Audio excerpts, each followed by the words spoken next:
Hey guys, welcome back to another video. If you're new here, go ahead and hit that subscribe button so you won't miss an upload from me. You guys, real quick, I decided to do a quick and easy project outside where I have the TV on the wall in the backyard. I felt like I just needed something to go on the side. I needed something hanging up on the wall out there. So I decided to do this quick project. It's real easy, anybody could do, and it was virtually nothing, and it was from wood that I already had. So if you guys are interested in what I did, you guys stick around and let's hop into this video.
And before we get started, you guys, I went to Big Lots. I found these palm trees, these 2 palm trees. I did not tape it because I really did not think it was going to turn out that great, or if I didn't even think it would be video worthy, but this turned out so cute. What I did was I took the skinny palm tree pot that it came in. I kind of inserted it in those big pots that I had. You guys saw that on a couple of videos.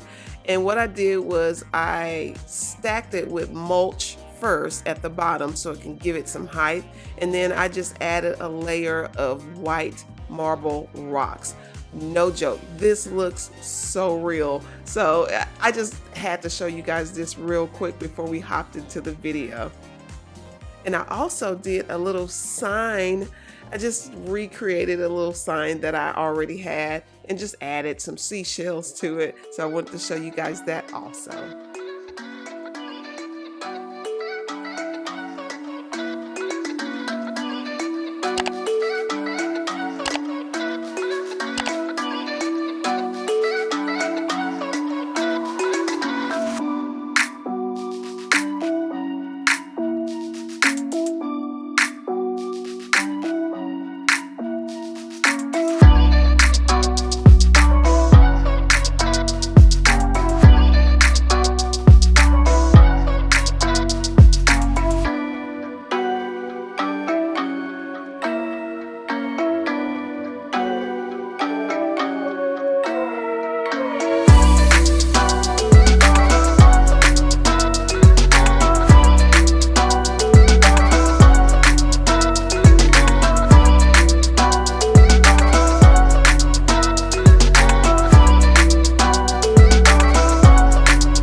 When I tell you guys this was such an easy, quick project, it really was. All my husband did was, of course, you guys saw him cut the wood for me, and I nailed it onto some little pieces just so I can be able to hang it up on the wall after he nailed the nails in the brick. And it was just easy, and it was quick. I was gonna paint it just a little bit, and I decided I didn't want to because it actually looked really great up there. But again, this was an easy project and a great way to just add some art onto the back patio wall.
Guys, that's pretty much it. You see how adding that pop of color just did a lot for this bare wall. It just needed something up there. So I think it turned out great. Like I said, it was really quick and easy. Anybody could do this just using some old wood that you already have around the house. I just want to say thank you for clicking on the channel. Welcome to all my new subscribers, and until the next video, bye guys.